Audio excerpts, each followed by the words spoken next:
Right now, kettlebells are one of the big health fads that have everyone talking. Just about every fitness magazine and website seems to be advocating the use of kettlebells, and they're showing up in tons of gyms where they never were before. Is this just another health craze that will fade over time, or is there something more to it? The reality is that kettlebells are a small part of a much broader movement. A movement.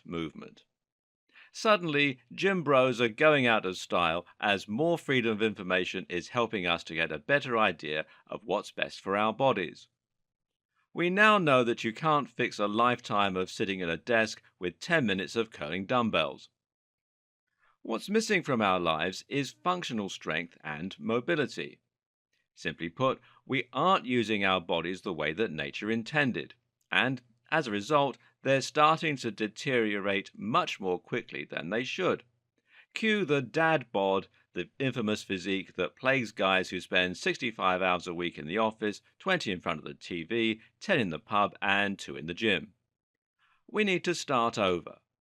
We need to use more creative tools to make training fun again, to explore using our bodies, and to start developing real world strength that we can apply to our everyday lives. We need to become powerful, flexible, and mobile again. And kettlebells can help you to do just that. Let's explore what kettlebells are all about and why they represent such a paradigm shift. In this video series, you'll learn how you can create an entire workout using just kettlebells. And this won't be any old workout. This will be a workout that gives you the kind of body you always wanted, along with the kind of performance you've only dreamed of. You'll be stronger, faster, more adaptable, and more energetic. You'll feel more awake, and even your brain will be supercharged beyond measure. Don't believe me? Well, that's fair enough. They're bold claims. But I promise that once you've finished this series, you'll understand exactly why that's possible and exactly why you need to start kettlebell training today. So let's start right at the beginning. What is a kettlebell? Where did it come from? And how do its unique properties make it such a truly effective training tool? Essentially, the kettlebell is a small weight that can be used to provide external resistance in a manner very similar to a dumbbell. It has a handle and it comes in a range of different weights, allowing you to curl it or press it in just the same way. The difference is in how the handle is positioned in relation to the weight. Rather than having weights on either side and a bar in the middle, the kettlebell is essentially a large cast iron ball that you can grasp in one hand from the top. This means that when you curl the kettlebell, the weight will hang underneath your hand and shift in position in accordance with gravity, so it will always be pointing down towards the ground. This adds a lot of extra movement to what is otherwise a fairly static and unchanging exercise. As the weight shifts, so does the angle of resistance, and this alters the precise muscles that will be involved in the exercise. In particular, the forearms are far more involved in a kettlebell curl than they would normally be. What's more interesting still is that the kettlebell allows you to hold it from a variety of different angles. You can grab it from the top, or you can hold onto the ball itself with both hands. And if you swing the kettlebell by exercising using a rapid motion, you can add an extra dimension of momentum.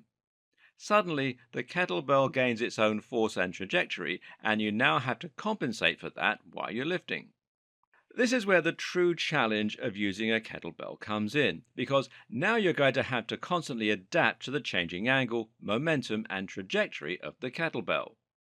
This in turn means you need to maintain your balance using your stabilizing core muscles.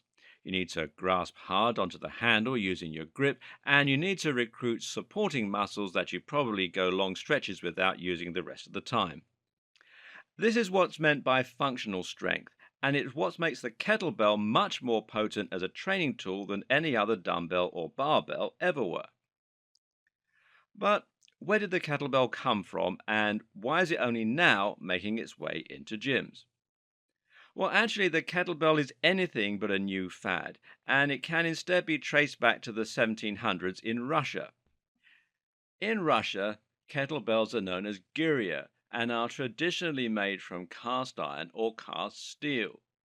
There's even a sport in Russia dedicated to kettlebell training called Girevoy Sport. Kettlebells even have their own unit of measurement, the pood, which is 16 kilograms. When kettlebells were initially invented, though, it was not for the purpose of strength training or for sport. Rather, they were designed for weighing crops and were used by farmers. What happened, though, is that those farmers found themselves becoming buff, which led to them displaying their feats of strength during festivals.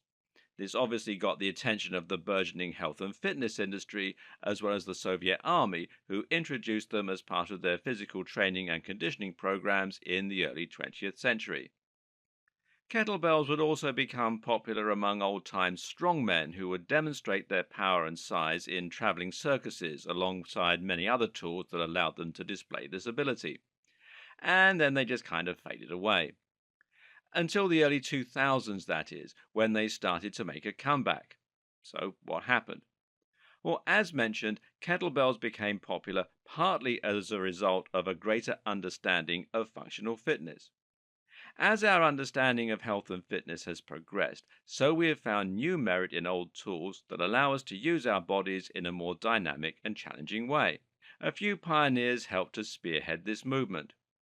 One was the now legendary Pavel Tsatsouline, who published the book Enter the Kettlebell, Strength Secret of the Soviet Supermen, and went on to appear on several high-profile blogs and podcasts. Another was Tim Ferriss, who became a champion of the kettlebell in his own blog and in his book The 4-Hour Body. The kettlebell was then quickly adopted by the highly divisive CrossFit movement, and whether you love or loathe that particular school of training, there's no denying that it has had a huge impact on the industry. Is the kettlebell just a fad then? One that's likely to drift out of popularity like yo-yos and pogs? Well, that's unlikely. The kettlebell, if anything, is a return to a time when we were just more focused on actually getting stronger and more athletic rather than just looking good. And hopefully, that's not a fad at all. If anything, the kettlebell is something we should see more and more of as we continue to take mobility and functional movement seriously.